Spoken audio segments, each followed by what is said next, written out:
Ma'am, gift করছেনি এগুলো, please আমাকে যেতে দেন। আর আমি এসব করতে পারবো না। দেখেন আঙ্কেল, আন্টি আমাকে অনেক বিশ্বাস করে, আমি তাদের বিশ্বাস ভাঙতে পারবো না। দেখ বাল, রাখ তো তোর বিশ্বাস। আমি যা করছি চুপচাপ করতে দে, না হলে তোকে এই চাকরি থেকে বের করে দিব, সঙ্গে তোর মাকেও। ম্যাম, আপনি এসব কি শুরু করেছেন বলেন? চাইলেই তো বিয়ে করে স্বামীর সাথে এসব করতে পারেন। আঙ্কেল তো আপনাকে বিয়ে দেওয়ার জন্য উঠে পড়ে লেগেছে। বিয়ে? তাও আবার আমি? অসম্ভব। এই জীবনে আমি আর বিয়ে করেছিলাম না। বড় আপুকে দেখে আমার করুণা হয়। আর আমি কি না বিয়ে করে নিজের জীবন নষ্ট করব? তা একদমই না। ইচ্ছে হলে তোর সাথে করব এসব। দেখেন ম্যাম, এইসব করা অনেক পাপ। এর থেকে বিয়ে করে স্বামীর সঙ্গে যথেষ্ট তত আনন্দ করবেন, তখন কিছুই হবে না। প্লিজ আমাকে যেতে দেন এখন। থাক, মা বাবার সামনে কত অভিনয় করে গেলাম তোর সাথে এটা করব বলে, আর তুই কেন এরকম করছিস? ভালো হবে না বলছি। আব্বু আম্মু আসলে উল্টাপাল্টা বলে তোকে আর তোর মাকে কাম থেকে বের করে দিব। সরি ম্যাম, আমি আর 5টা ছেলের মতো নই। আমি কাজ করতে পারবো না। এখান থেকে বের করে দিলে আমি একটা না একটা কাজ জোগাড় করে নিব, সমস্যা হবে না। কথাটা বলেই স্বাধীন চলে যেতে নেবে, তখনই নেহা স্বাধীনকে পিছন থেকে টান দিয়ে খাটের উপর ফেলে দিয়ে স্বাধীনের উপর উঠে গলা চেপে ধরে বলতে লাগলো। কেন? আমি কি দেখতে সুন্দর না? দেখ কি হট ফিগার। এটা দেখে তো সব ছেলে পাগল হয়ে আমার দিকে তাকিয়ে থাকে। আর তুই কি না আমাকে কাছে পেয়েও দূরে সরিয়ে যাচ্ছিস? তোর মধ্যে কিছু তো একটা আছে, নাকি তুই ছেলে না? ধারবাল ম্যান, আপনি যা ইচ্ছা তাই মনে করেন, সমস্যা নেই। তাও আমাকে যেতে দেন তো। বুঝতে পারছি সোজা আঙুলে ঘি উঠবে না, আঙুলটা বাঁকাতেই হবে। তুই তো কিছু করবি না। দেখ, যা করার আমিই করছি। না ম্যাম, না, প্লিজ আমাকে যেতে দিন। স্বাধীনের কথা শুনে নেহা ধীরে ধীরে স্বাধীনের ঠোঁটের দিকে এগিয়ে যেতে লাগলো। প্রায় 5 মিনিট পর নেহা স্বাধীনকে ছেড়ে দিয়ে হাঁপাতে লাগে। ম্যাম, আপনি মানুষ না অন্য কিছু? কেউ কাউকে এভাবে কিস করে? আর একটু হলেই তো মরে যেতাম। এখন ছাড়েন, ছেড়ে দেন আমাকে। দেখ, এত কিছু করার পরেও দেখছি তোর কোনো ফিলিংসই উঠছে না। বুঝতে পারছি তুই ওইটা যেটা ভাবছি, না হলে কেউ এইরকম করে না। সর, যা এখান থেকে এখন। হ্যাঁ ম্যাম, আপনি যা ভাবছেন আমি ওইটাই। এখন ওঠেন আমার উপর থেকে, যেতে দেন তো। তোকে যেতে দিতে পারি, বাট একটা শর্ত পূরণ না হলে যেতে দেব না।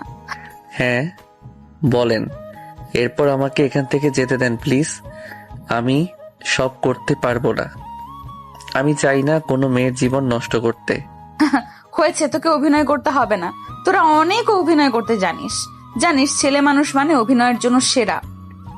ম্যাম, জানি না আপনি এরকম কথা বলছেন কেন, বাট সব ছেলে এক হয় না, যেরকম সব মেয়ে এক হয় না। ভালো মন্দ মিলে এই পৃথিবী, বুঝলেন? কথা তো এমন ভাবে বলতে শিখেছিস যা বলার মতো না। আর যা, রুম থেকে চলে যা, আর কেউ যেন এইসব জানতে না পারে। কথাটা বলেই নিহার স্বাধীনের উপর থেকে উঠে দাঁড়ায়। স্বাধীন নিহার কাছ থেকে ছাড়া পেয়ে দৌড়ে রুম থেকে বের হয়ে নিচে চলে যায়। নেহা স্বাধীনের যাওয়ার দিকে তাকিয়ে হাসতে লাগে। তার রুমে থাকা মিনি ফ্রিজ থেকে ড্রিঙ্কসের বোতল বের করে খেতে লাগে। অন্যদিকে স্বাধীন। নেহা ম্যামের আবার কি হলো? আজ হঠাৎ এরকম করছে কেন? কিছু তো বুঝতে পারছি না। দেখভাল সব মাথার উপর দিয়ে যাচ্ছে। আর নেহা ম্যামের কাছ থেকে দূরে দূরে থাকতে হবে। যা শুরু করেছে, যদি উল্টাপাল্টা কিছু হয়ে যেত আর আঙ্কেল আন্টি বা অন্য কেউ দেখে ফেলতো, তখন কি হতো? বাবা, তুই এখানে দাঁড়িয়ে কি ভাবছিস? এইভাবে নেহা মামুনের রুমে গিয়েছিলি কি কারণে? ডেকেছিল তোকে? এত তাড়াতাড়ি চলে আসলি যে? ও মা, তুমি আর বলো না, একটা পোকা বাথরুমে ছিল, ওটা দেখে ভয় পেয়েছে, তাই আর কি ডেকেছিল। কিন্তু তোকে এরকম দেখাচ্ছে কেন? গা ঘেমে গিয়েছে। আর ঠোঁটে কি? কথাটা বলে স্বাধীনের মা স্বাধীনের ঠোঁটে হাত দিতে যাবে, অমনি স্বাধীন দূরে গিয়ে দাঁড়ায়। কি রে, কি হলো তোর? এভাবে পিছিয়ে সরে গেলি কেন? আর দেখি তোর ঠোঁটে কি লাল লাল লেগে আছে? রক্ত নাকি ঠোঁট কেটে গিয়েছে আবার? না মা, রক্ত হতে যাবে কেন? জানি না কি যেন কিভাবে যে লাগলো। দেখি এদিকে আয় তো, ঠোঁটে কি লেগেছে? না মা, দেখতে হবে না, থাকো তুমি। বাহিরে গাড়িটা অনেক ময়লা হয়ে আছে, ধুতে হবে। দেখ, তুই আমার সঙ্গে একদমই চালাকি করবি না। আমি তোকে জন্ম দিয়েছি, তুই আমাকে নয়। আমি ভালোভাবে বুঝতে পারছি, আর যা করছিস একদমই ঠিক করছিস না। নেহার বাবাকে তো ভালো করেই জানিস, ওরা অনেক ভয়ঙ্কর। দেখ বাবা, তুই আমার একমাত্র ছেলে, তোকে নিয়ে আমার যত আশা। প্লিজ বাবা, কিছু উল্টাপাল্টা করিস না। তুই মরে গেলে কিন্তু আমি মরে যাব। মা, তুমি এগুলো কি বলো? আর উল্টাপাল্টা মানে দেখো, তুমি যা ভাবছো একদমই ভুল। ভুল হলেই ভালো হয়। যা গিয়ে কাজ কর মনোযোগ দিয়ে, একটু পর নেহার বাবা চলে আসবে। নেহার উপরে দাঁড়িয়ে দাঁড়িয়ে সব কথা শুনি, কিন্তু কোনো প্রত্যুত্তরই দেয় না। এরপর নেহা তার রুমে চলে যায়। স্বাধীন মা চিন্তিত হয়ে তাদের থাকতে দেওয়া রুমে কি বসে চিন্তা করতে লাগে। অন্যদিকে স্বাধীন গাড়ি পানি দিয়ে পরিষ্কার করতে লাগে। নেহা বেলকনিতে এসে দাঁড়ায়। স্বাধীনকে এরকম অবস্থায় ড্যাপ ড্যাপ করে তাকিয়ে দেখতে লাগে আর ঠোঁট জিহ্বা দিয়ে স্লাইড করতে লাগে। স্বাধীন উপরের দিকে তাকিয়ে নেহাকে এরকম করতে দেখে ভয় পেয়ে দ্রুত গাড়ি পরিষ্কার করে রুমে চলে যায়। বাবা, এই নে, এখানে বেশ কিছু টাকা আছে। তুই এই টাকাগুলো নিয়ে গ্রামে চলে যা। তোর মামাকে ফোন দিয়ে বলে দিয়েছি, তোর মামা ওইদিকে সব দেখে নেবে। আমাদের যা জমি আছে ওইগুলোতে দেখাশোনা করবি, আর ওইখানে থাকবে, ওইখানেই পড়াশোনা করবে। কিছুদিন পর আমিও চলে যাব গ্রামে। মা, তুমি এগুলো কি বলছো? গ্রামে যাব কেন? আর ওইখানে গিয়ে কি করব? আমাদের তো বেশি জমি নেই, অল্প বাড়ি, ভাঙাচোরা। এর থেকে এখানে আছি, ভালো তো আছি।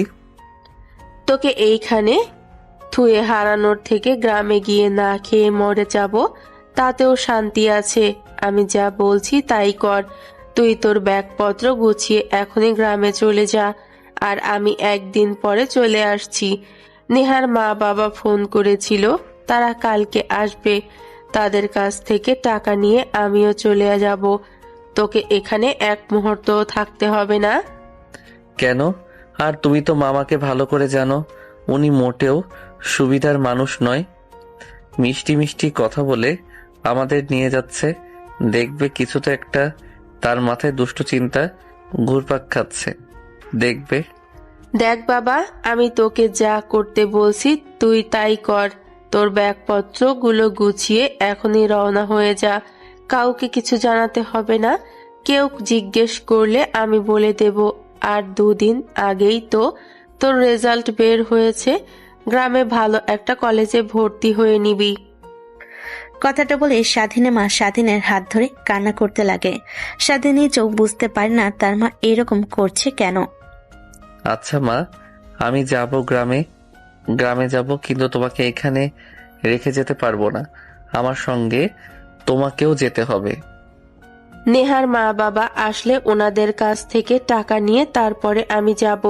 তুই এখন যা, তোকে থাকতে হবে না। কিন্তু কেন? আর তুমি আমার সঙ্গে এরকমই করছো বা কেন? দেখ, তুই আমাকে এই বিষয় নিয়ে একটাও প্রশ্ন করবি না। আমি যা বলছি তাই কর। এটুকু বিশ্বাস রাখতে পারিস যে আমি তোর ভালোর জন্যই সবকিছু করছি। স্বাধীনের মা রুম থেকে চলে যায়। স্বাধীন ভেজা শরীর নিয়ে দাঁড়িয়েছিল এতক্ষণ। রুমে এসে তার সকল জামা কাপড়, বই আর কাগজপত্র গোছাতে লাগে। তখনই রুমে দরজা লাগানো শব্দ হয়। স্বাধীন পেছনের দিকে ঘুরে তাকিয়ে দেখে নেহা। ম্যাম, আপনি এইখানে? আর দরজা লাগালেন কেন? দেখেন মা, এমনিতেই আমাকে নিয়ে অনেক চিন্তাই করছে। প্লিজ দরজা খোলেন। আপনি আপনার রুমে যান, আমি আসছি। এটা আমার বাড়ি, যেই রুমে খুশি সেই রুমে আমি যাব, তুই বলার কে? আর সব ব্যাগ পত্র গোছাচ্ছিস, কোথায় যাবি তুই? আন্টি বললো তুই আর কাজ করবি না, গ্রামে চলে যাবি, ওইখানে তোদের কৃষি জমিতে কাজ করবি। হ্যাঁ ম্যাম, যা শুনেছেন সব সত্যি।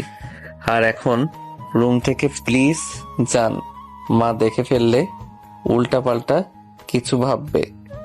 আরে আন্টি কিচেন রুমে রান্না করছে, সে আর এদিকে আসবে না। আমি বলেছি বাইরে যাব, তাই সে নিশ্চিন্তে আছে। এখন আমি প্লিজ, এখন আর না করিস না। ম্যাম কি বলছেন এসব? দেখেন আমি মোটেও ওই রকম ছেলে না।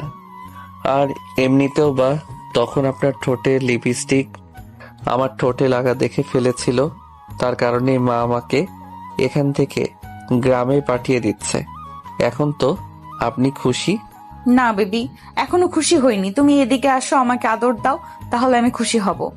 কথাটা বলে নেহা স্বাধীনের কাছে চলে আসে। স্বাধীন পিছনে যেতে লাগে, এক পর্যায়ে দেওয়ালের সাথে পিঠ লেগে যায়। নেহা বাঁকা হাসি দিতে লাগে। তোর যে হট বডি দেখলে তো যে কোনো মেয়েই পাগল হয়ে যাবে। ভয় পাচ্ছিস কেন? আমাকে দেখিয়ে দেখ, ভয় পেতে হবে না। আমি কাউকে কিছু বলবো না। এখন আর আমাকে প্লিজ আদর কর। দেখ আমার আদর পেতে, দেখ তোর আদর পেতে আমি পাগল হয়ে গিয়েছিলাম। নেহা জড়িয়ে ধরতে যাবে, তখনই স্বাধীন ওইখান থেকে দূরে সরে যায়। নেহা গিয়ে তার বুকের উপর থেকে ওড়না ফেলে দেয়। ম্যাম আপনি কি পাগল হয়ে গেছেন? বলেন তো, কখন থেকে দেখছি এরকম করছেন? নাকি আজকে বেশি ড্রিঙ্কস করেছেন তার জন্যই এসব উল্টাপাল্টা কথা বলছেন? থাক বাল, আমার তোর কাছে আসাই ঠিক হয়নি। আমি তো ভুলেই গিয়েছিলাম তুই তো ছেলে নয় ওইটা। কথাটা বলেই নেহা ফ্লোর থেকে ওড়নাটা উঠে দরজা খুলে হাসতে হাসতে রুম থেকে বের হয়ে যায়। স্বাধীন অবাক হয়ে যায়, এনের আবার কি হলো। তখনই স্বাধীনের রুমের দিকে তার মা আসতে লাগে। নেহাকে রুম থেকে হাসতে হাসতে বের হয়ে যেতে দেখে স্বাধীন মা রেগে যায়।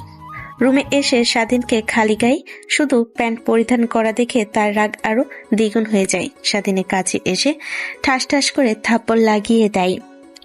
তুই একদম তোর বাবার মতো হয়েছিস। ছি, এমন দিন দেখার আগে আমার কেন মৃত্যু হলো না? তোকে যত্ন দিয়ে ভালোবেসে এত বড় করেছি, তারপরেও তোর বাবার অভ্যাস তোর মধ্যে।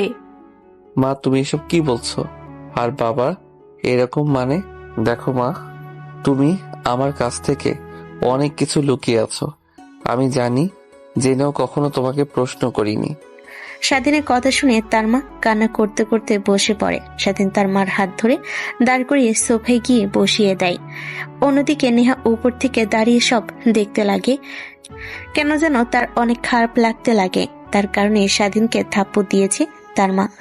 দেখ বাবা, আমি অনেক দিন ধরে এই বাসায় কাজ করছি। নেহার মা বাবা যতটা ভালো ততটাই খারাপ।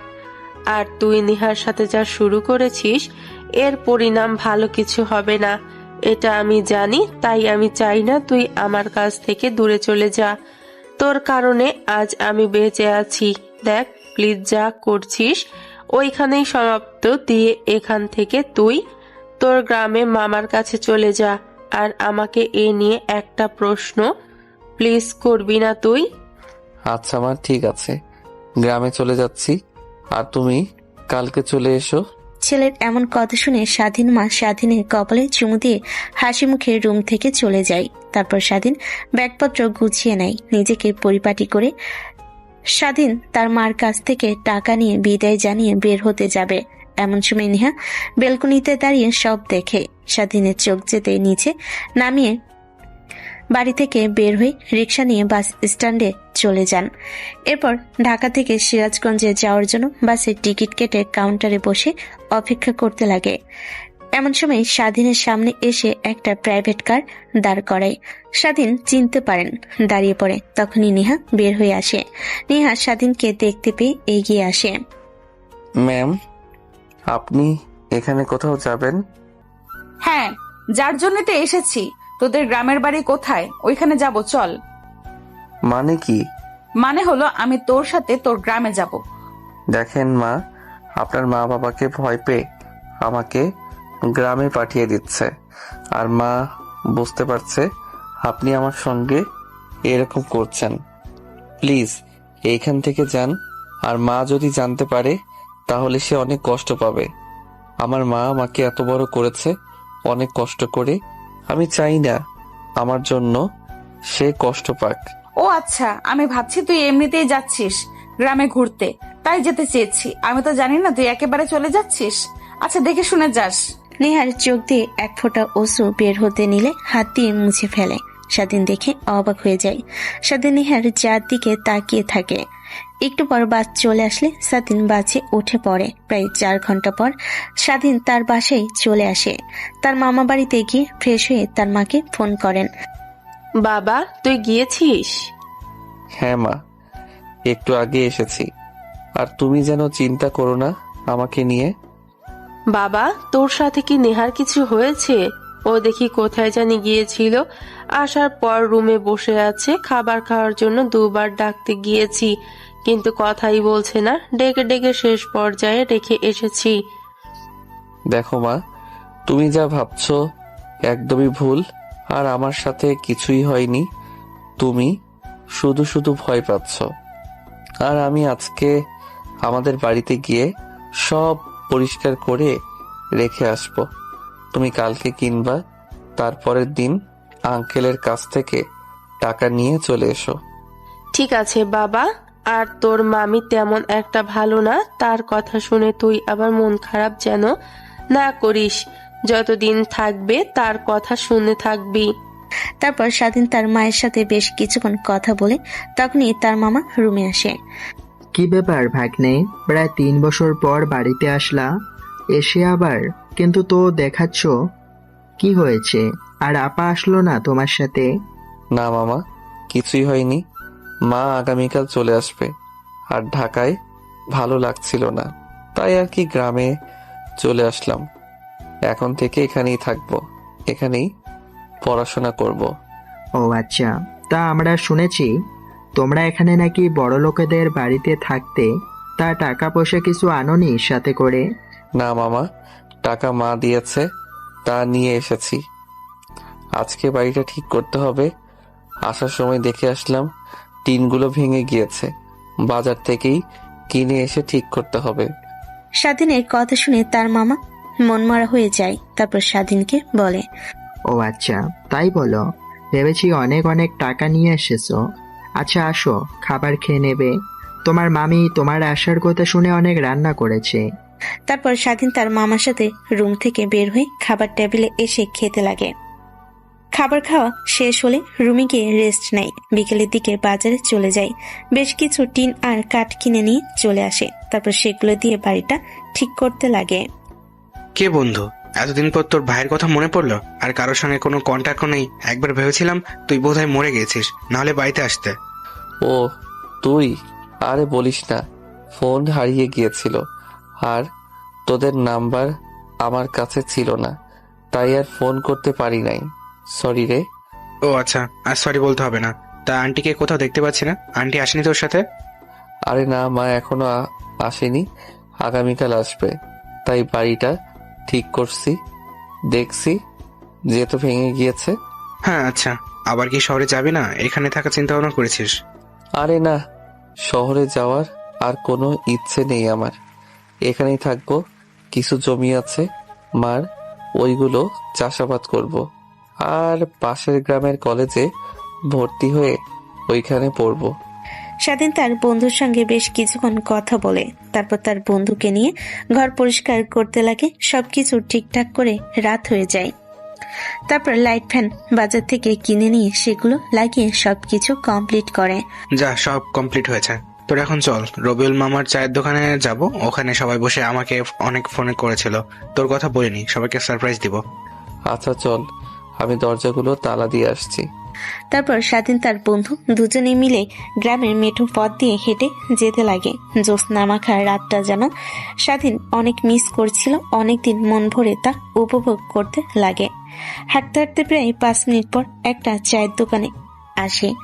দেখে সবাই গল্প করছে। স্বাধীন সেইখানে যেতেই সবাই অবাক হয়ে দাঁড়িয়ে পড়ে। এক এক করে স্বাধীনকে এসে সবাই জড়িয়ে ধরতে লাগে। আরে এই মাত্র তো আসলাম, সব জানতে পারবি। ওয়েট কর। আর তোরা এভাবে বসে আছিস, চায়ের অর্ডার দে, আর বিলটা আজকে আমি দেব। চায়ের বিল তুই দিবি নাকি আমরা দেবো? নাকি ঢাকা থেকে টাকা ইনকাম করে এসেছিস লাখ লাখ?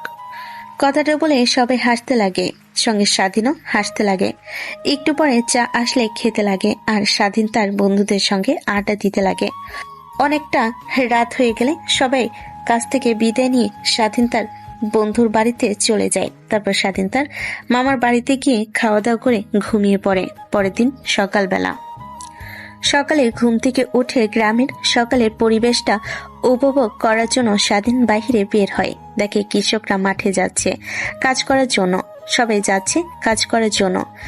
স্বাধীন অনেকদিন পর দেখে, অনেক ভালো লাগে। একটু হাঁটাহাঁটি করে বাসায় যায়। তারপর আরো কিছু কাজ শেষ করে পুনরায় তার মামা বাড়িতে আসে। কথাটা বলে স্বাধীনের মামি বাসা থেকে বের হয়ে মাঠে তার মামার কাছে চলে যায়। অন্যদিকে স্বাধীন খাওয়া দাওয়া করে তাদের বাড়িতে চলে যায়, কাজ করতে লাগে। অন্যদিকে নেহা অনেক রাতে ঘুমায়। অনেক ডাকাডাকি করলেও দরজা খোলে না। ভয় হতে লাগে নেহার। বাবা মাকে ফোন করলে তারা রাতে রওনা দেয়। সকালে বাসায় চলে আসে। তা বাবা, তোমার মা কবে আসবে ঢাকা থেকে? আপাকে দেখি না অনেক দিন হলো। হ্যাঁ, মাকে তো ফোন করেছিলাম, বলছে আজকে না হয় কালকে আসবে। তা বাবা, তোমার মামা রাতে বলল, শুনলাম তোমার নাকি একেবারে গ্রামে চলে এসেছো আর ঢাকায় যাবে না। তা কি করবে এখানে? নানা যে জমিগুলো মার নামে লিখে দিয়ে গিয়েছিল সেগুলো মামা চাষাবাদ করছে, ওইগুলো চাষবাস করব আর এখানেই কলেজে ভর্তি হব। সখ্যাত, তোদের জমি দেব। এখন তোর মা গিয়ে আসুক, তারপর দেখবি তোদের সাথে কি করি। মামি এইভাবে কি ভাবছেন? না রে বাবা, তেমন কিছুই না, তুই খা, আমি আসছি। দেখি তোর মামা কোথায় গেছে। মা প্লিজ দরজা খোল। তোর আন্টি বলছে তুই রাতেও কিছু খাসনি, কালকে দিনে কিছুই খাসনি, তুই দোয়ার চা আটকে রেখেছিস। ফোন করছি, রিসিভ করছিস না। দরজা খুল মা। কি হয়েছে? তোমরা তো ডাকাডাকি করছো কেন? বলছি আমাকে একটু একা থাকতে দাও। তোমাদের কানে কথা যাচ্ছে না নাকি? প্লিজ আমাকে একটু একা থাকতে দাও। মারে তোর কি হয়েছে আমাকে খুলে বল। দেখ তুই আমাদের একমাত্র মেয়ে, ছোট থেকে বড় হয়েছিস, কখনোই তুই যা চেয়েছিস তা তোকে দেইনি। এমনটা হয়নি, এরকম করছিস কেন? তোর জন্য বিয়ে বাড়ি থেকে তাড়াতাড়ি চলে আসলাম, তোকে যেতে বললেই এক ঘরে থেকে তুই গেলি না। কি হয়েছে না মা বল। নেহা কি বলবে বুঝতে পারে না আর মনে মনে ভাবে, মা বাবাকে আর বলেই বা কি লাভ? যাকে আমি ভালোবাসি, পছন্দ করি, সে তো আমাকে ভালোবাসে না। মারে কি হয়েছে, কি ভাবছিস? এইভাবে দেখ, আমাকে খুলে বল। নেহা তার মায়ের কথা শুনে স্বস্তির একটা নিঃশ্বাস ফেলে নিজেকে স্বাভাবিক করে খাটের উপর গিয়ে ফোনটা বের করে দেখে সকাল 10টা বাজে। তারপর চোখ মুছে কৃত্রিম একটা হাসি রেখা টেনে বলে, মা কিছুই হয়নি, আর সরি তোমাদের আনন্দ মুহূর্ত নষ্ট করার জন্য। তুমি যাও, আমি ফ্রেশ হয়ে আসছি। কথাটা বলে নেহা তার মাকে পাশ কাটিয়ে ওয়াশরুমে যেতে যাবে। তখনই নেহার মা হাত ধরে ফেলে। নেহা পেছনের দিকে তার মায়ের নেহা পেছনে ফিরে তার মায়ের দিকে তাকাতে নেহার মা বলে, ঠিক বলছিস তো? কিছুই হয়নি, সব ঠিক আছে তোমার? আমার সব ঠিক আছে। আসলে এত বড় বাড়িতে কখনো একা থাকিনি তো, তাই ভয় পেয়ে রুমের দরজা আটকে বসেছিলাম। তোমরা এসেছো, এখন সব ঠিক হয়ে যাবে। আর আমাকে নিয়ে এত চিন্তা করতে হবে না। নিচে যাও, আমি ফ্রেশ হয়ে আসছি, তারপর সবাই একসঙ্গে খাবার খাবো। তারপর নেহা ওয়াশরুমে চলে যায়। দরজাটা আটকে আয়নার দিকে তাকিয়ে থেকে নিজে নিজেই বলে, নেহা তুই কি করছিস? একটা ছেলের জন্য নিজে কিভাবে নষ্ট করবি? আর তুই ভালোবাসিস কথাটা বলেছিস একবারও? এমন যেমনটা করছিস, ওর জায়গায় অন্য কোনো ছেলে থাকলে তোর সঙ্গে উল্টাপাল্টা কাজ করতো। সেখানে ও ভালো ছেলের জন্যই বেঁচে গিয়েছিস। আর যদি বুঝিয়ে বলতে অবশ্যই বুঝতো। আর ওকে নিয়ে একদমই ভাববে না। নতুন করে সবকিছু শুরু কর, নতুন জীবন। কথাটা বলেই নেহা ফ্রেশ হয়ে নিজেকে পরিপাটি করে হাসতে হাসতে নিচে আসে। নেহার মা বাবা, স্বাধীনের মা বাবা অবাক হয়ে যায়। সবাইকে অবাক করে দিয়ে নেহা খাবার টেবিলে বসে খাবার খেতে লাগে। এভাবে সবাই তাকিয়ে আছো কেন? যেন ভূত দেখছো? আর সরি বাবা, তোমাদের আনন্দ নষ্ট করার জন্য। দেখ, বোকা মেয়ে সরি বলতে হবে না। আর আমি জানি তুই একা এই বাড়িতে থাকতে পারবি না, তার জন্যই তো জোরাজুরি করছিলাম নিয়ে যাওয়ার জন্য, কিন্তু তুই তো গেলি না। বাদ দে এসব কথা। বিয়েতে একটা ছেলের সঙ্গে আমার পরিচয় হয়েছে, বাংলাদেশের একটা বড় মাল্টি ন্যাশনাল কোম্পানির মালিকের ছেলে। আমার অনেক পছন্দ হয়েছে, ভেবেছি ওর সঙ্গে তোর বিয়ে দিব। ছেলের নাম্বারটাও নিয়ে এসেছি। বাবা, এইসব নিয়ে আমি একদমই ভাবতে চাচ্ছি না। লেখাপড়া করব, নিজের পায়ে দাঁড়াবো, তারপরে এইসব নিয়ে চিন্তা করব। আর তোমরা কি টাকা পয়সার অভাব? আর তোমার কি টাকা পয়সার অভাব যে বড়লোক ঘরে আমাকে বিয়ে দিবে? আমার স্বপ্ন ছোট দেখে একটা ছেলেকে বিয়ে করব, তারপর তোমাদের নিয়ে একসঙ্গে থাকবো। নিহার এমন কথা শুনে নিহার মা বাবা নিজেদের মধ্যে চাউচি করতে লাগে। তারপর খাওয়া দাওয়া শেষ করে বসার রুমে বসে সবাই মিলে টিভি দেখতে লাগে। স্বাধীনের মা চা নিয়ে এসে সবাইকে দিতে লাগে। আচ্ছা, বাড়িতে আসার পর থেকে তো আমি স্বাধীনকে দেখতে পাচ্ছি না, ও কোথায়? ভাইজান ও গ্রামে গেছে, আর আসবে না। আমিও কাজ ছেড়ে দিয়ে আজকে গ্রামে চলে যাব। আপনাদের আসার অপেক্ষা করছিলাম, এসেছেন যেহেতু সবকিছু বুঝিয়ে দিয়ে ভাবি আসেন আপনি। কি বলছো তুমি? এসব কাজ ছেড়ে দিবে মানে? দেখো, তোমাদের তো কোনো অসুবিধা করছে না। স্বাধীন পড়াশোনা করতো, পাশাপাশি কাজ করতো। আমি কখনোই ওর পড়াশোনা নিয়ে কথা বলিনি। তুমিও ভালো করে জানো আমি আর তোমার ভাবি অনেক ভালোবাসি ছেলেটাকে। কিন্তু কি হলো, গ্রামে চলে গেল, তুমিও চলে যাবে? ভাইজান, আসলে আমার গ্রামের মানুষ তো, শহরে তেমন একটা আর ভালো লাগছে না, তাই ওইখানে চলে যাব। জমি আছে কিছু, এগুলো চাষবাদ করব। আর আমি আর আমার ছেলে তো দুজনের সমস্যা হবে না। আর আপনাদের অনেক অনেক ধন্যবাদ, আমাদের বিপদে পাশে দাঁড়িয়েছিলেন। নিহার মা কি যেন চিন্তা করতে লাগে। তখনই নিহার বাবা নিহার মাকে বলে, তুমি এবার কি ভাবছো বলো তো? যেহেতু কাজ করতে চায় না, গ্রামে চলে যাবে, তুমি সবকিছু বুঝে নিয়ে কিছু টাকা দিয়ে দাও। কই কিছু না তো। আচ্ছা আসেন আপনি আমার সাথে। নিহার মা স্বাধীনের মা চলে যায়। স্বাধীনের মা সবকিছু বুঝিয়ে দিতে লাগে। নিহার মায়ের রুমে গেলে বেশ কিছু টাকা দেয়। স্বাধীন মা রুমে এসে এসব গোছাতে লাগে। এমন সময় নিহার রুমে প্রবেশ করে। আন্টি, এইভাবে চলে যাচ্ছেন? আপনাকে অনেক মিস করব। আমিও মা তোমাকে অনেক মিস করব। তোমাদের বাসায় আসার পর থেকে কখনো তুমি আমার সঙ্গে খারাপ ব্যবহার করনি, কাজের মেয়ের মতো দেখনি আমাকে। ভালো থেকো মা। আর একটা কথা, এই বয়সটা ভুল করার, কিন্তু ভুলের জন্য কখনো নিজের ভুল কিছু সিদ্ধান্ত নিও না। ঠিক আছে আন্টি, তাই আপনাদের গ্রামের বাড়ি কোথায়? আর আমাকে অ্যাড্রেস দিবেন। আমার অনেক গ্রাম দেখতে ইচ্ছে করে, কিন্তু মা বাবা যেতে দেয় না। শুনেছি গ্রাম দেখতে অনেক ভালো লাগে। আমার অনেক দেখতে ইচ্ছে করছে। কিছু মাস পরে তো শীত হবে, তখন যাব। পাগলি মেয়ে, নাম্বার আছে, ফোন করে যেও। ভালো থেকো মা, আর নিজের যত্ন নিও, আর একদমই পাগলামি করবে না। নেহার সঙ্গে কথা বলতে লাগে, সবকিছু বুঝে নেয়। তারপর নেহার মা বাবার কাছ থেকে বিদায় নিয়ে স্বাধীনের মা বাসার বাহিরে এসে রিক্সা না পেয়ে রাস্তা দিয়ে হাঁটতে লাগে।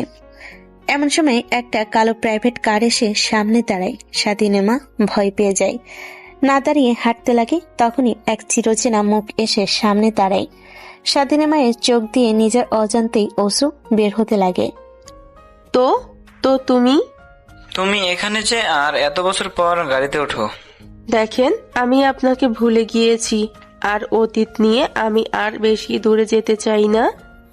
দেখো, আই এম সরি, আসলে আমার ওভাবে আসা উচিত হয়নি। আমি গিয়েছিলাম তোমাদের গ্রামে, কিন্তু আর খুঁজে পাইনি। শুনেছি তুমি নাকি মা হতে চলেছো, সবাই তোমার নামে মিথ্যা অপবাদ দিয়ে। তাই তুমি মিথ্যা অপবাদ নিয়ে গ্রাম ছেড়ে ঢাকায় চলে এসেছো। অনেক খুঁজেছি, কিন্তু হঠাৎ কখনো ভাবতেও পারিনি এত বছর পর। তারপর স্বাধীনের বাবা স্বাধীনের মায়ের হাত থেকে ব্যাগপত্র নিয়ে গাড়ির ডিকিতে রেখে দেয়। গাড়িতে উঠে বসে স্বাধীনের মা। স্বাধীনের বাবা ড্রাইভ করতে লাগে। এখন কোথায় যাচ্ছ তুমি? আর আমার ছেলে কোথায়? আমার গ্রামের বাড়ি তো চেনো না, ওই দিকে যাও, গ্রামে যাব। আর তোমার ছেলেকে অনেক যত্ন করে বড় করেছি, তাকে নিয়ে এসো।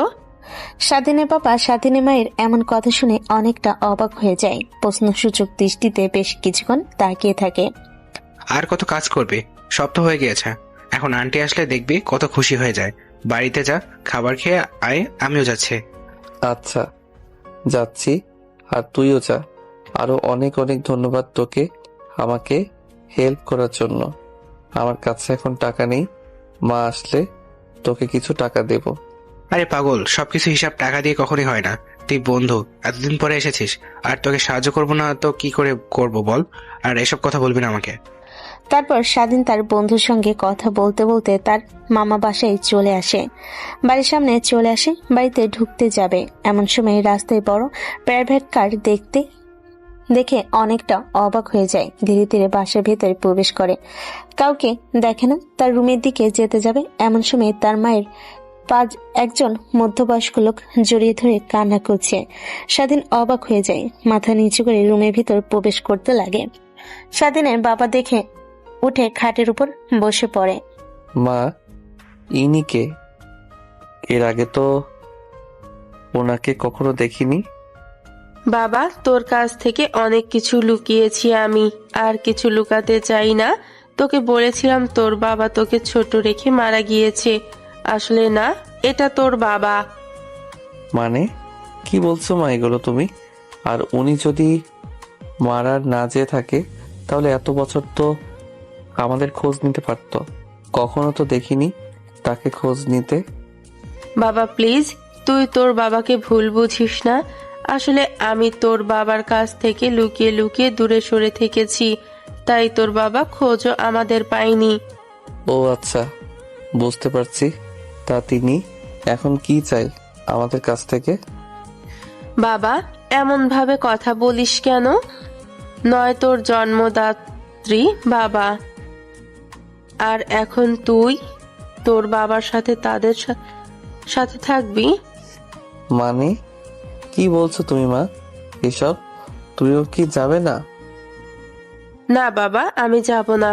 শহর আর আমার একদমই ভালো লাগে না, এখানেই থাকবো। তুই তোর বাবার সাথে যা।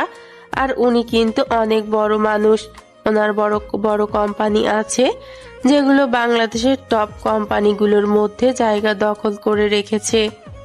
স্বাধীন কথাটা শুনে অনেকটা অবাক হয়, এত বড় মানুষ তার বাবা।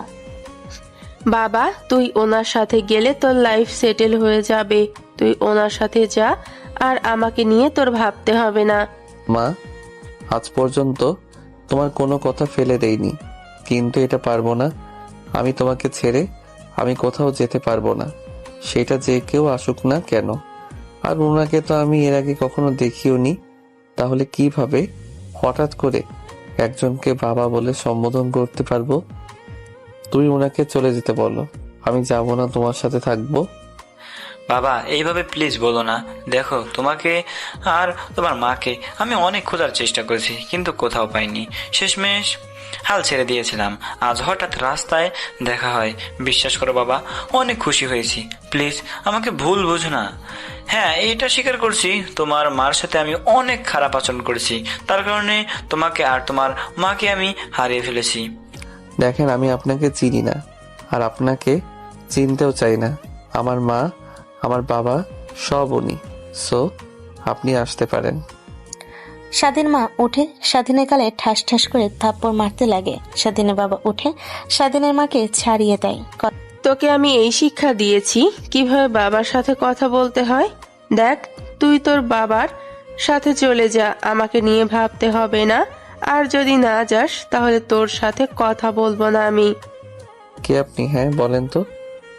আপনার জন্য আমার মা জীবনের প্রথম আমার গায়ে হাত তুলেছেন।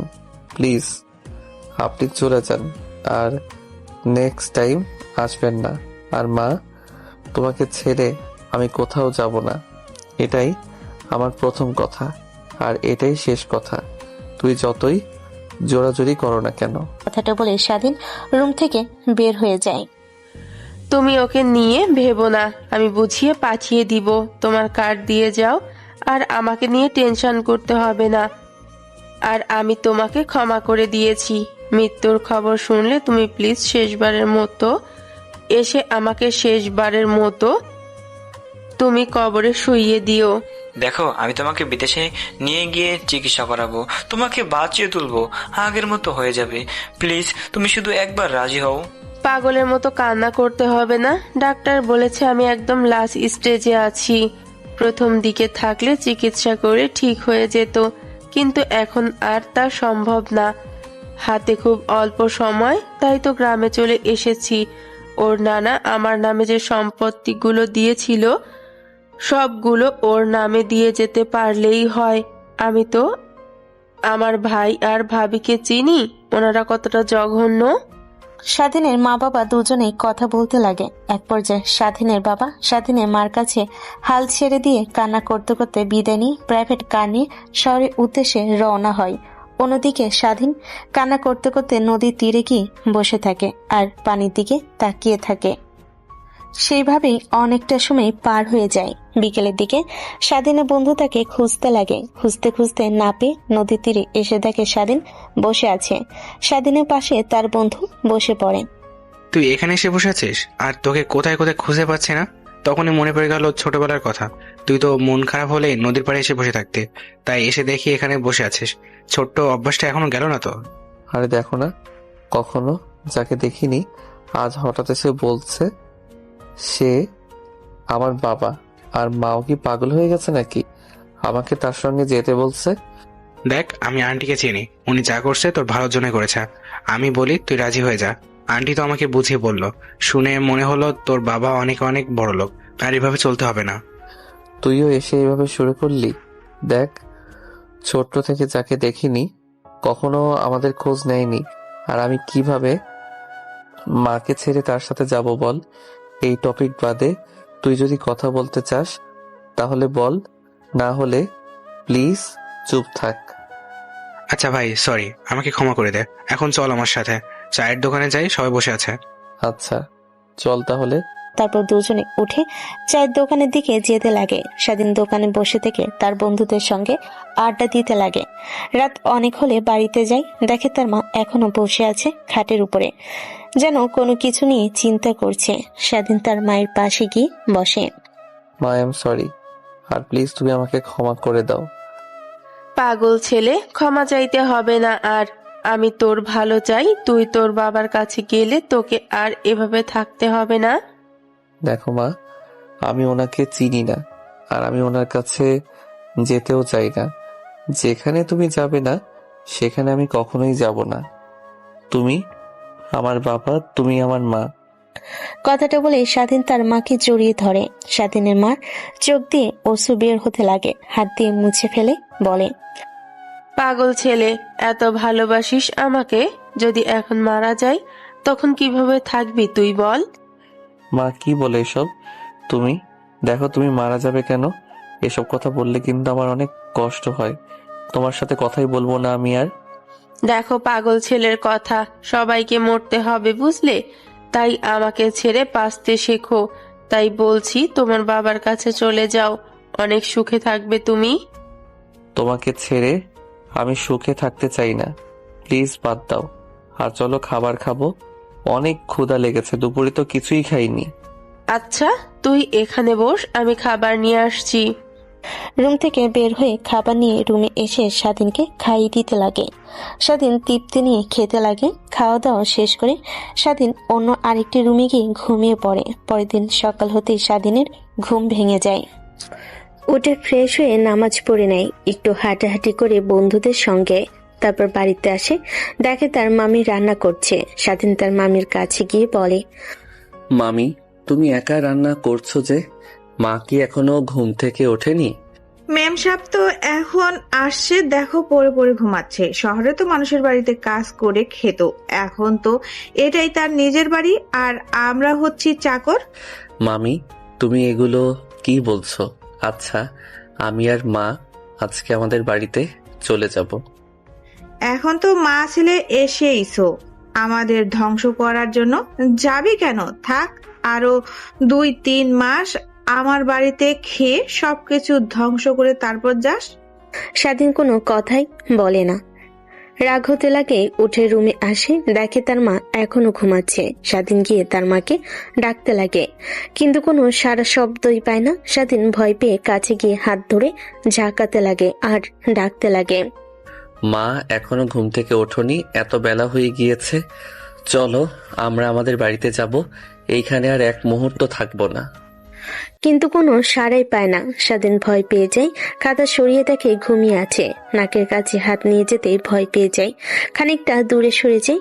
পুনরায় উঠে দৌড়ে আবার তার মায়ের কাছে আসে। হাতের পালস চেক করতে লাগে, কিন্তু কোনো সারা শব্দই পায় না। স্বাধীন জোরে জোরে ডাকতে লাগে আর কান্না করতে লাগে। এমন করতে দেখে স্বাধীনের মামা আর মামি দুজনেই আসে। তারা ভালোভাবে দেখে বুঝতে পারে স্বাধীনের মা আর এই পৃথিবীতে বেঁচে নেই। এভাবে আর কান্না করিস না, আর ডাকিস না তোর মা আমাদের মাঝে নেই। না, তোমরা ভুল বলছো। আমি আর মা বাড়িতে গিয়ে থাকবো, তোমাদের এখানে থাকবো না। তাও প্লিজ মিথ্যা কথা বলো না। স্বাধীন কান্না করতে লাগে। এত কোলাহল দেখে আশেপাশের মানুষ সবাই জমা হয়ে যায়। স্বাধীনের কান্না করতে দেখে সবাই কান্না করতে লাগে। স্বাধীনের বন্ধুরা এসে বোঝাতে লাগে। দেখতে দেখতে সবাই স্বাধীনের মাকে মাটি দিয়ে চলে যায়। স্বাধীন সেইখানে বসে কান্না করতে লাগে। স্বাধীনের বন্ধুরা আনতে নিলেও আসে না। তখনই স্বাধীনের বাবা পাশে গিয়ে দাঁড়ায়। স্বাধীন উপরের দিকে তাকিয়ে তার বাবাকে দেখতে পায়। আপনি কেন আবার এইখানে এসেছেন? আপনার কারণেই আমার মার আজ এই অবস্থা। কেন আমাদের মধ্যে আসতে গেলেন? নি কিসের জন্য? ভালোই তো চলছিল সবকিছু, আপনি এসে আবার আমাকে একা করে দিলেন।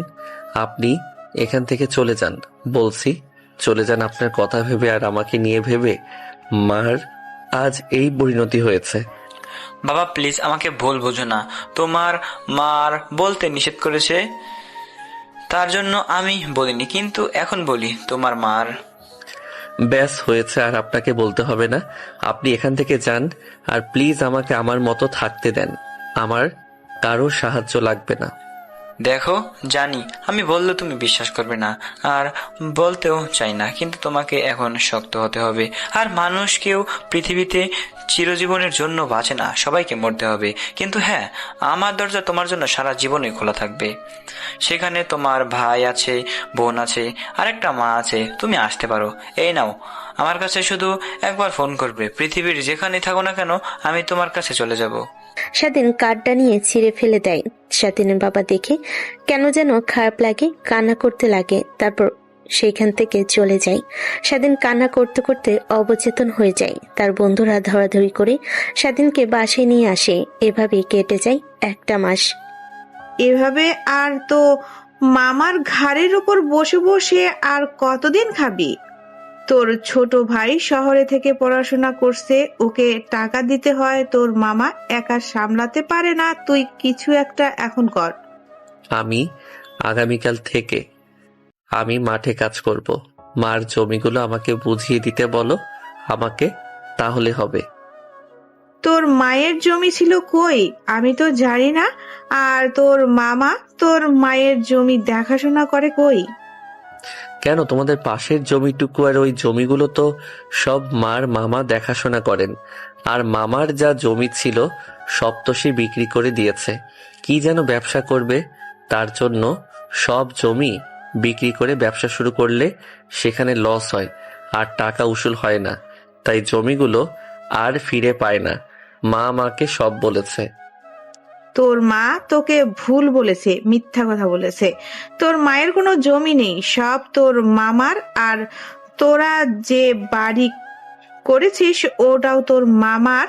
তোর মামা দয়া করে তোর মাকে থাকতে দিয়েছিল, আর তোর মা তার জমি সব বিক্রি করে দিয়ে ঢাকায় চলে গিয়েছিল তোকে নিয়ে।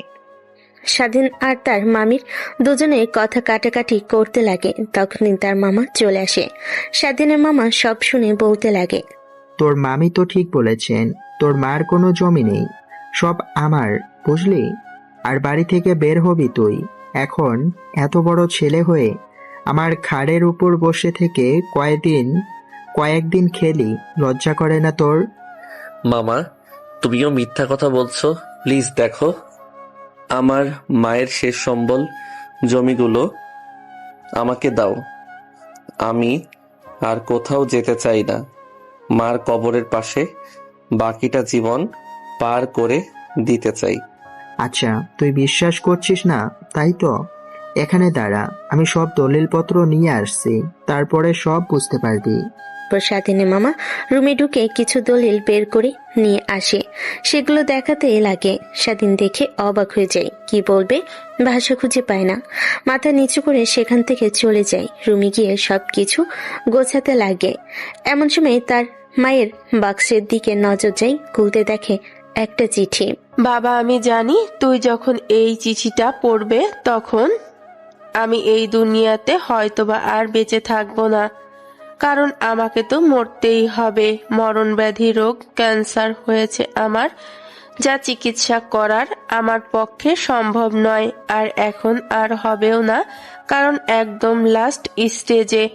ডাক্তারের কাছে গেলে সে বলে আর কিছুদিন বাঁচবো আমি। দেখ, তুই তোর বাবাকে ভুল বুঝিস না, সে অনেক ভালো মানুষ, কিন্তু পরিস্থিতির কারণে আমার সঙ্গে এমনটা করেছে সে। আমি জানি অনেক খুঁজেছে আমাকে, কিন্তু আমি তার কাছে যাইনি। আর তোর মামা মামি অনেক বাজে, তারা উপরে যেরকম ভালো দেখায় বাস্তবে তারা থেকে জঘন্য। তাই বলবো তুই তোর বাবার কাছে যা, সে তোর জন্য ভালো ভবিষ্যৎ করে দেবে। আমি ওপর থেকে তা দেখে যেন সুখে থাকতে পাই, খুশি হই।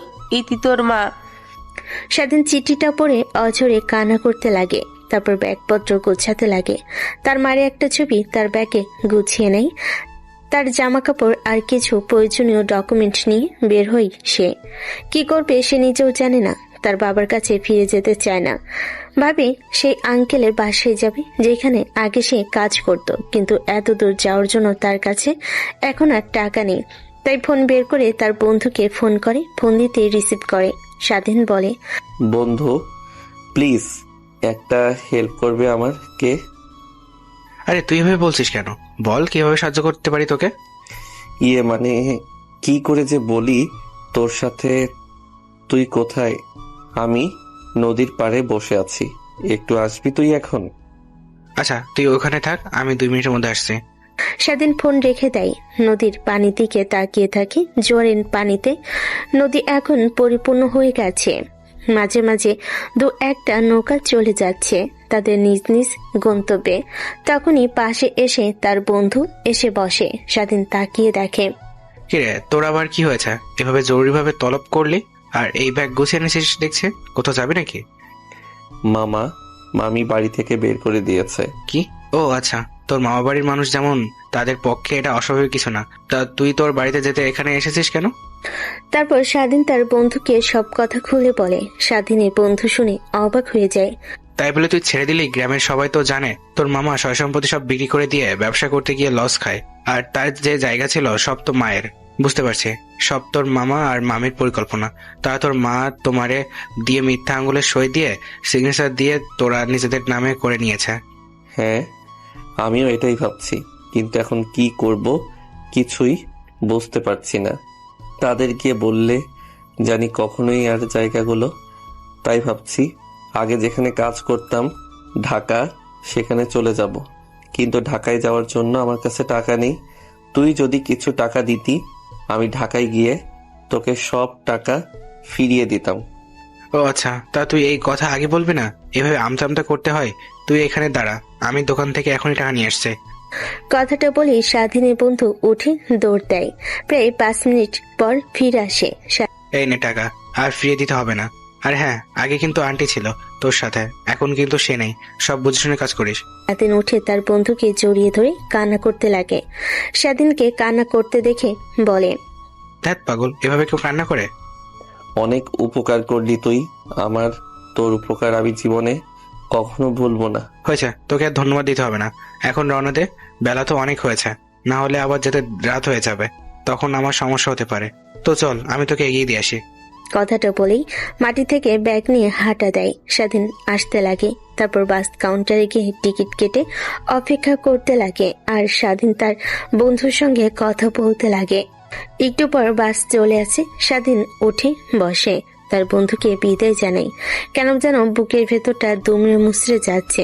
গ্রাম ছেড়ে যেতেই ইচ্ছে করছে না, কিন্তু কি আর করার, যেতেই হবে এখন। প্রায় 5 ঘন্টা পর ঢাকায় গিয়ে পৌঁছায়। একটা রিক্সা নিয়ে সোজা নিহাদের বাসার সামনে চলে যায়। দারোয়ান স্বাধীনকে দেখে বলে, আরে বাবা, তুমি এতদিন পরে কোথা থেকে? স্যারকে জিজ্ঞাসা করলে বলতো যে তুমি আর তোমার মা চলে গিয়েছে গ্রামে, আর আসবে না আজ হঠাৎ।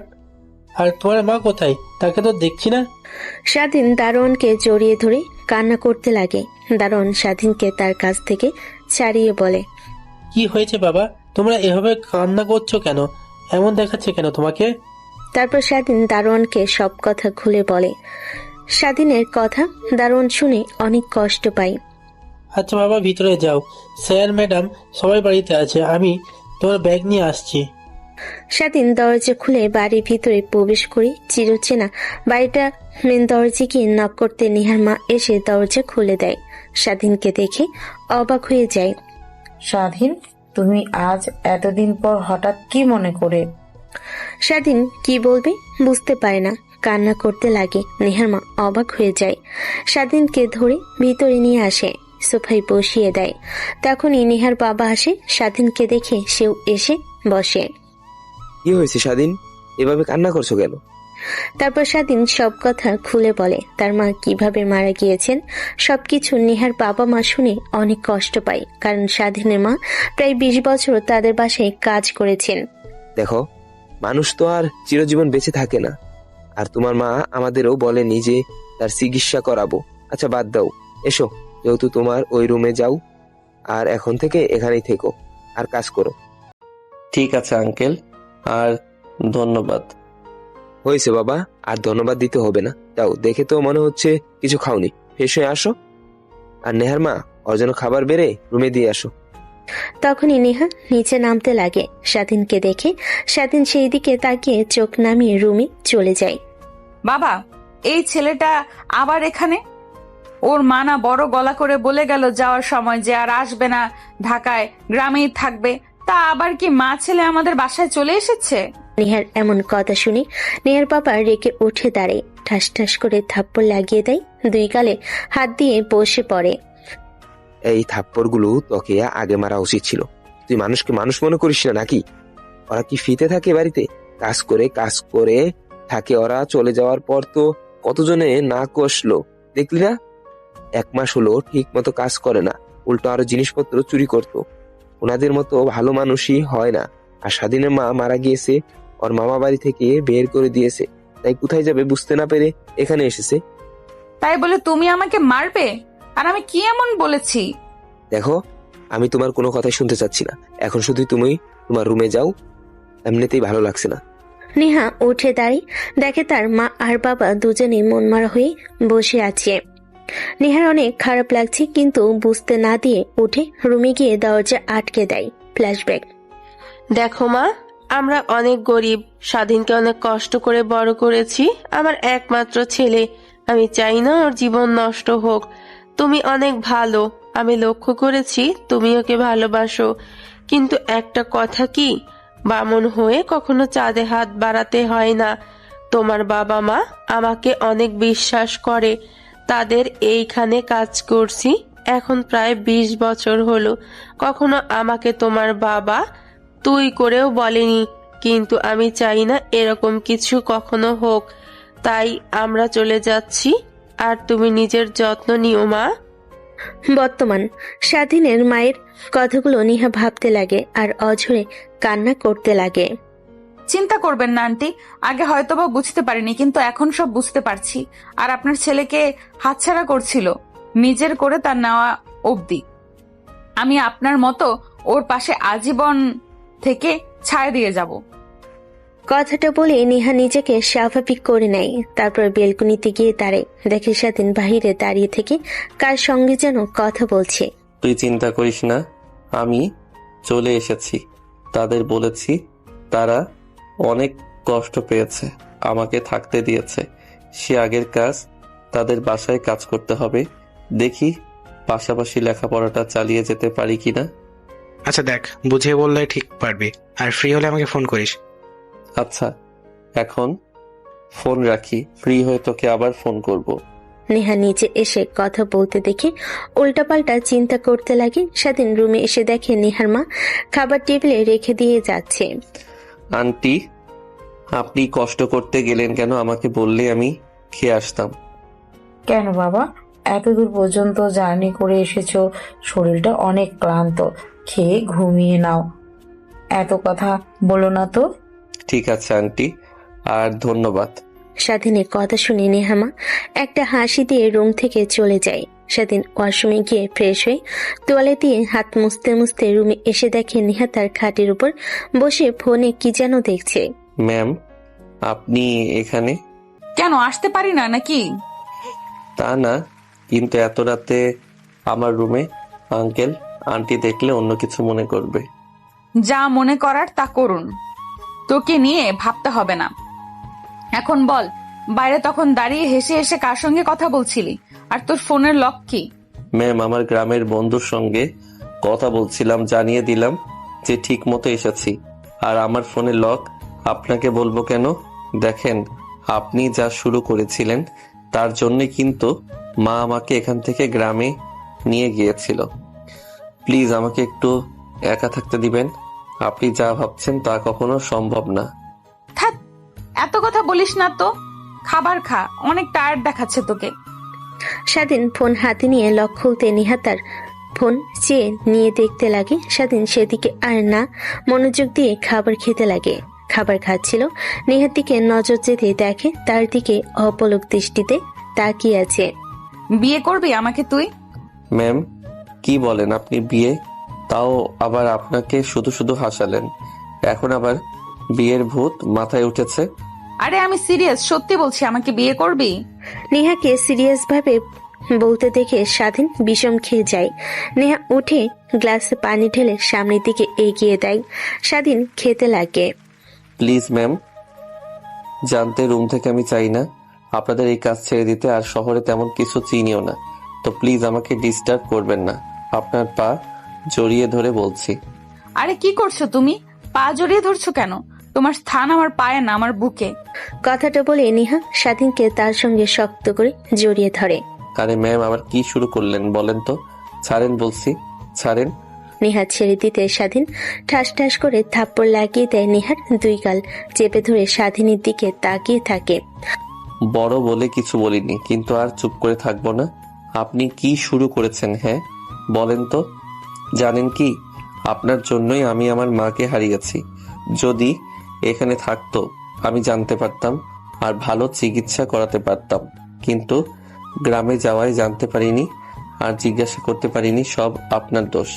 আর হ্যাঁ, নেক্সট টাইম যদি আমার সাথে এরকম কিছু করেন তাহলে আমি সোজা এই বাসা থেকে বের হয়ে যাব আর কখনোই ফিরে আসবো না। তারপর স্বাধীন আবার খাবার খেতে লাগে। নেহা উঠে তার রুমে চলে যায়। স্বাধীন নেহার যাওয়ার দিকে তাকিয়ে থাকে। কেন জানি স্বাধীনে অনেক খারাপ লাগে, কিন্তু বুঝতে দেয় না। খাওয়া দাওয়া শেষ করে ফোনে তার বন্ধুদের সঙ্গে মেসেজ করতে করতে ঘুমিয়ে পড়ে। সকালে ঘুম থেকে উঠে বাড়ির বাহিরে এসে দেখে গাড়ি অপরিষ্কার, তাই পাইপ লাইন ছেড়ে দিয়ে গাড়ি পরিষ্কার করতে লাগে। গাছে থাকা অতিরিক্ত ডালপালা পরিষ্কার করতে লাগে। নেহার বাবা জগিং করার জন্য বের হলে স্বাধীনকে দেখে বলেন, আরে বাবা, তুমি আবার কি শুরু করলে? যাও ঘুমাও, একটু রেস্ট নাও। তোমার উপর দিয়ে অনেক দখল গিয়েছি, তোমাকে এখনো তো কাজ করতে হবে না, পরে করিও। তাহলে কি আর হয়? তুমি কি প্রাইভেট কার ড্রাইভিং করতে পারো? আঙ্কেল, শিখেছি কিন্তু লাইসেন্স করা হয়নি। গ্রামের এক বন্ধুর প্রাইভেট কার ছিল, ওইখান থেকে শিখেছি, এখন পারি। ও আচ্ছা, তাহলে তো ভালোই। তোমাকে আর রুমের ফ্লোর, জামা কাপড়, খাবার রান্না করতে হবে না। এখন থেকে নেহাকে তুমি তার ভার্সিটিতে নিয়ে আসবে। আর নেহার ভার্সিটির পাশে কলেজ আছে, ওখানে তুমি ভর্তি হয়ে নিও। পড়াশোনা একদমই ছাড়া যাবে না, লেখাপড়া করলে আমার অফিসে তোমাকে একটা ভালো জব দিয়ে দিব। ধন্যবাদ আঙ্কেল আপনাকে। ধন্যবাদ দিতে হবে না, এখন রুমে যাও, রেস্ট নাও। একটু পর নেহা ভার্সিটিতে গেলে তাকে নামিয়ে দিয়ে এসো। কথাটা বলে নেহার বাবা বাইরে জগিং করতে যায়। সেদিন ভালোভাবে পরিষ্কার করে গাড়িটা ভালোভাবে ধুয়ে রেখে আসে। যেই যাবে তখনই পা পিছলে পানিতে পড়ে যায়। নেহা দেখে হেসে ফেলে। স্বাধীন ওর দিকে তাকায়। নেহা দেখে তার রুমে চলে যায়। স্বাধীন তার রুমে গিয়ে গোসল করে নেয়। কলেজে ভর্তি হবার জন্য প্রয়োজনীয় কাগজপত্র গুছিয়ে নেয়। একটু পর কাজের মেয়ে খাবার নিয়ে আসে। স্বাধীন খাবার খেয়ে নেয়। তারপর নিজেকে পরিপাটি করে গাড়িতে গিয়ে বসে অপেক্ষা করতে লাগে। একটু পর নেহা আসে, গাড়িতে উঠে বসে। স্বাধীন গাড়িটা স্টার্ট দেয়। ম্যাম, আমি তো আপনার ভার্সিটি চিনি না, প্লিজ কোন দিকে যাব আমাকে একটু আজকে চিনিয়ে দিলেই হবে। আচ্ছা ঠিক আছে, গাড়ি চালাতে পারিস তো ভালোভাবে, নাকি অ্যাক্সিডেন্ট করে মারবি আবার আমাকে? নেহার কথা শুনে স্বাধীন একটা হাসি দিয়ে গাড়ি স্টার্ট দিয়ে বের হয়। নেহা দেখিয়ে দিতে লাগে। প্রায় 20 মিনিট পর ভার্সিটিতে চলে আসে। সামনেই পার্কিং লট আছে, ওইখানে গিয়ে অপেক্ষা করবি। আমার ভার্সিটির ক্লাস শেষ হবে 1টার দিকে, আমি যেন এসে তোকে ওইখানে দেখি। মানে ম্যাম, কলেজে ভর্তি হতাম, আসার সময় দেখেছি ভার্সিটির পেছনে একটা কলেজ আছে। আঙ্কেল ওইখানেই ভর্তি হতে বলেছে আমাকে, তাই এখানে যাব। ও আচ্ছা, যা তাহলে। আর তোর নাম্বারটা দেখ, সিম নিয়ে তো আর ফোন কল যায় না, নাম্বার চেঞ্জ করেছিস তুই হয়তো। স্বাধীন নাম্বার দিয়ে দেয়। নেহা ভার্সিটিতে ক্লাস করতে চলে যায়। স্বাধীন গাড়ি রেখে হাঁটতে হাঁটতে কলেজে চলে আসে। তারপর প্রিন্সিপালের রুমে গিয়ে সবকিছু কমপ্লিট করে ভর্তি হতে লাগে। নেহার বাবার কথা বলতেই চিনতে পারেন। তারপর প্রিন্সিপাল ক্লাসরুমে নিয়ে গিয়ে সবার সঙ্গে পরিচয় করিয়ে দেন। স্বাধীন আর না এসে ক্লাস করতে লাগে। কিছুক্ষণের জন্য ভুলে গিয়েছিল নেহার কথা। মনে হতে ঘড়ির দিকে তাকিয়ে দেখে 1টা বেশ বাজে। স্বাধীন স্যারের কাছ থেকে বিদায় নিয়ে দৌড়াতে দৌড়াতে ভার্সিটিতে চলে আসে। এসে দেখে নেহা আর তার অনেক বান্ধবীরা গাড়ির উপরে বসে আছে। সরি ম্যাম, সরি, আসলে ভুলেই গিয়েছিলাম, প্লিজ কিছু মনে করবেন না, আর এরকম হবে না। হয়েছে, আর এত কিছু বলতে হবে না। আর এই, তোরা সবাই ওঠ, আমার তরফ থেকে আজ তোদের সবাইকে ট্রিট দিব। এই সবাই ওঠ, নেহা আজকে ট্রিট দেবে, ইয়াহু। তখনই নেহার নজর যায় তার এক বান্ধবী স্বাধীনের দিকে অপলক দৃষ্টিতে তাকিয়ে আছে। পাশে যে এত কথা হচ্ছে সেদিকে তার কোনো হেলদোল নেই। নেহা গিয়ে বলে, কিরে, তোর আবার কি হলো, এভাবে তাকিয়ে আছিস যে? আরে না, সেরকম কিছু না, চল তোরা সবাই চল। কথাটা বলে সামনে দরজা খুলে উঠতে যাবে, অমনি নেহা সরিয়ে দিয়ে উঠে পড়ে। নেহার বান্ধবীরা পিছনে ছিটে গিয়ে বসে থাকে। স্বাধীন উঠে ড্রাইভ করতে লাগে। নেহা রেস্টুরেন্টের নাম বলে স্বাধীন যেতে লাগে। একটু পর রেস্টুরেন্টের সামনে গাড়ি দাঁড় করে। সবাই গাড়ি থেকে নেমে যায়। স্বাধীন নামে না, সাথে ওই মেয়েটাও। কিরে, তোকে কি এবার দাওয়াত দিয়ে আনতে হবে নাকি? আয়। আরে না, তোরা যা, আমার ভালো লাগছে না, আমি গাড়িতেই অপেক্ষা করি, তোরা খেয়ে আয়। আচ্ছা, তুই গাড়িতে থাক, আর স্বাধীন তুই আয় আমাদের সাথে, তুইও কিছু খেয়ে নিবি, মুখ তো শুকিয়ে গেছে। না ম্যাম, আপনারা যান, এনজয় করেন, আমি এখানেই ভালো আছি, বাসায় গিয়ে খেয়ে নেব। আমি তোকে আসতে বলেছি, আয়, এত কথা বলছিস কেন? নেহার তীক্ষ্ণ কণ্ঠ শুনে স্বাধীন ভয় পেয়ে গাড়ি থেকে নেমে পড়ে। সঙ্গে সঙ্গে নেহার বান্ধবীও নেমে যায়। তুই আবার গাড়ি থেকে বের হলি কেন? একটু আগে তো বললি তোর ভালো লাগছে না, গাড়িতে থাকবি। আরে না, ওইটা তো তোকে এমনি বলেছিলাম, দেখার জন্য, দেখি তুই কি করিস। আচ্ছা চল। তারপর সবার খাবার দেয়। স্বাধীন আরেকটা টেবিলে গিয়ে বসে খাবার খেতে লাগে। ওই মেয়েটাও স্বাধীনের টেবিলে যেতে নিলে নেহা বলতে লাগে, তুই কোথায় যাচ্ছিস? এখানে তো আমরা সকল ফ্রেন্ড সার্কেল আছি। না মানে আমি ওই টেবিলে যাই, এখানে চাপাচাপি করছে, ভালো লাগছে না তো, আমি এখানে রিল্যাক্সে খাবো। কথাটা বলে উঠে চলে যায়। তারপর খেতে লাগে আর স্বাধীনের সঙ্গে কথা বলতে লাগে। স্বাধীন হাসি মুখে কথা বলতে লাগে। দুজনকে হাসতে হাসতে কথা বলতে দেখে নেহার রাগ হতে লাগে। রাগে চামচ বাঁকা করে ফেলে। তার বান্ধবীরা দেখে ভয় পেয়ে তাকিয়ে বলে, হ্যাঁ কি হয়েছে তোর, এরকম করছিস কেন? তুই দেখে মনে হচ্ছে অনেক রেগে আছিস। আরে না, কই রাগ করছি, তোরা সবাই খাবার খা, আমার খাইতে ইচ্ছে করছে না, আমি গাড়িতে অপেক্ষা করছি। কথাটা বলে নেহা উঠে চলে যায় আর স্বাধীনের দিকে তাকিয়ে থাকে। দেখে মেয়েটার সাথে আরো হাসতে হাসতে কথা বলতে লাগে, কিন্তু নেহা কিছু না করে গাড়িতে গিয়ে রেগে ফুঁসতে লাগে আর বলতে লাগে, ওই শাকচুন্নিকে দেখতে আমার থেকেও বেশি হট সেক্সি যে তোর ওর প্রতি অ্যাট্রাকটিভ হয়ে গেলি। এত এত চেষ্টা করলাম কিন্তু তোকে আপন করে পেলাম না। এখন কিনা আমার সামনে আমার বান্ধবীর সাথে হেসে হেসে কথা বলছিস, আবার টিস্যু দিয়ে মুখ মুছে দিচ্ছিস। ওয়েট, বাসায় যাই, তারপর তোকে দেখাচ্ছি। তারপর সবাই খাওয়া দাওয়া শেষ করে গাড়িতে উঠে বসে। এক এক করে সবাই নেমে যায়, শুধু নেহা আর ওর নেহার বান্ধবী বাদে। তখন নেহার কানে কানে বলে, নেহা প্লিজ হেল্প কর না, তোর ড্রাইভারটাকে আমার অনেক পছন্দ হয়েছে, প্লিজ সেটিং করিয়ে দে না। ও আচ্ছা, তা ওর কি তোকে পছন্দ? কথা বলে যা বুঝতে পারলাম আমাকেও পছন্দ হয়েছে, শুধু বলতে পারছে না। কি সত্যি? আরে হ্যাঁ। আচ্ছা, আমার বাসায় এসে গেছে, এখানে দাঁড়াও। যা বললাম প্লিজ বলিস ওকে, আমি ফোন করে বলবো। কথাটা বলে নেহার বান্ধবীগুলো নেমে যায়। স্বাধীন গাড়ি স্টার্ট দিয়ে সোজা বাসায় চলে যায়। গাড়ি পার্কে রেখে নামতেই দেখে নেহা তার দিকে রাগীভাবে তাকিয়ে আছে। ম্যাম, এভাবে তাকিয়ে আছেন কেন? আর আপনাকে দেখে এত রাগী মনে হচ্ছে, কিছু কি হয়েছে? না, কিছুই হয়নি। কথাটা বলে নেহা চলে যায়। স্বাধীন তার রুমে চলে যায়। ফ্রেশ হয়ে বাইরে বের হতে দেখে নেহা এক হাতে ঝাড়ু নিয়ে রাগীভাবে দাঁড়িয়ে আছে। স্বাধীন দেখে ভয় পেয়ে যায়। পুনরায় ওয়াশরুমে ঢুকতে যাবে, অমনি নেহা দৌড়ে গিয়ে কলার চেপে ধরে রুমের মাঝখানে নিয়ে এসে দাঁড় করে, ঝাড়ু দিয়ে মারতে লাগে। ম্যাম, কি করছেন? প্লিজ ছাড়েন আমাকে। আর মারছেন কেন? মারছি কেন বুঝতে পারছিস না? হ্যাঁ, আমার সামনে আমার বান্ধবীর সাথে হেসে হেসে কথা বলিস, আবার নাম্বারও দিয়েছিস। শুনলাম এত দূর অব্দি চলে গিয়েছিস, আর আমি বললেই না না সম্ভব না। নেহার কথা শেষ না হতেই ফোনটা বেজে ওঠে। নেহা ফোন হাতে নিয়ে দেখে তার বান্ধবীর নাম্বার। রেগে ফোন আশা দিয়ে ভেঙে ফেলে। ম্যাম, কি করলেন এটা? আমার একটাই ফোন ভেঙে ফেললেন। ওইটাতে আমার কত বন্ধুর নাম্বার ছিল, ওদের সঙ্গে মেসেজ করতাম। ভালো হয়েছে ভেঙে ফেলেছি। এখন আর কোনো মেয়ের সঙ্গে কথা বলতে পারবি না তুই, আর এখন আমার সাথে থাকবি। স্বাধীনে কলার ধরে টানতে টানতে নেহা বাহিরে নিয়ে আসে। বসার রুমে টানতে টানতে নিয়ে যায়, দেখে তার মা বাবা বসে আছে। নেহাকে স্বাধীনে কলার ধরে আনতে দেখে নেহার বাবা মা দাঁড়িয়ে যায়। আরে কি হয়েছে স্বাধীনের? কলার এভাবে ধরে এসে রেখেছিস কেন? স্যার, ছেলেটা কষ্ট পাচ্ছে তো। না বাবা, ছাড়বো না ওকে। ওকে আগে বলতে বলো আমাকে বিয়ে করতে রাজি কি না। যদি রাজি থাকে তারপর ছাড়বো। নেহার এমন কথা শুনে নেহার মা আর বাবা দুজনেই অবাক হয়ে যায়।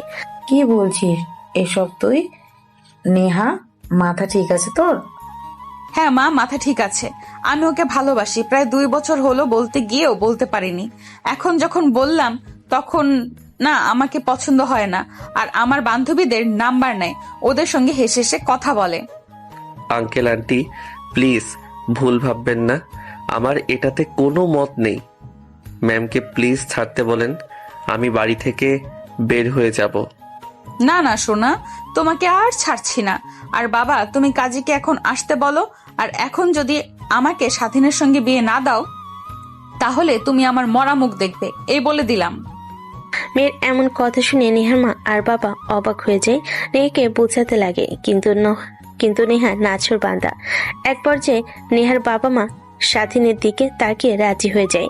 কাজী সাহেবকে ফোন করে চলে আসে, বিয়ে পড়িয়ে দেয়। বিয়ে পড়ানো শেষ হলে রাতে স্বাধীন সাদিকি আকাশের চাঁদের দিকে তাকিয়ে থাকে। এমন সময় নেহার বাবা এসে স্বাধীনের কাঁধে হাত রাখে। বাবা, আমার একটাই মেয়ে, আমার মেয়ে কখনো আমি কষ্ট পেতে দেইনি, তাই রাজি হয়েছি।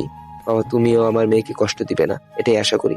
আর এখানে না দাঁড়িয়ে থেকে যাও, তোমার জন্য অপেক্ষা করছি। নেহার বাবার পাশ হয়ে স্বাধীন সালাম করে নিচে চলে আসে নেহার রুমের সামনে। নেহা এসে দরজা খুলে দিয়ে স্বাধীনের পায়ে সালাম করতে গেলে স্বাধীন নেহার মাথায় হাত বুলিয়ে দিয়ে বলে, বেঁচে থাকো মা, বেঁচে থাকো। দোয়া করি স্বামী সংসার মনোযোগ দিয়ে করো। আমাকে মা বলা? আমি তোর মা হই? ওরে দেখাচ্ছি তোকে। কথাটা বলে নেহা দরজা আটকিয়ে দেয়। স্বাধীন কলার টেনে খাটের কাছে নিয়ে গিয়ে ফেলে দেয়। নেহা স্বাধীনের উপর উঠে কিস করতে লাগে। এমন সময় তার ফোনে রিং হতে লাগে। হাতে নিয়ে দেখে তার বান্ধবী। রেগে যায়, তারপর ও রিসিভ করে। নেহা, তোকে যে কিভাবে বলবো, তোর বাসার ওই ড্রাইভারটাকে আমার অনেক পছন্দ হয়েছে। ওকে ফোন করলাম, রিসিভ করলো, কিন্তু কোনো কথা বললো না। এখন দেখি যে ফোনের রিং বন্ধ দেখাচ্ছে। প্লিজ ওরকে গিয়ে বল না আমার সঙ্গে কথা বলতে। ও আচ্ছা, তা ম্যাম আপনি যাকে নিয়ে স্বপ্ন দেখছেন সে এখন বাসর করতে ব্যস্ত। কি কি বলছিস কি তুই? কথাটা বলতেই নেহার বান্ধবী ফোনটা কেটে দেয়। স্বাধীন আর নেহা দুজনেই হাসতে লাগে। তারপর হাসতে হাসতে দুজনে হারিয়ে যায় ভালোবাসার এক অতল গভীরে।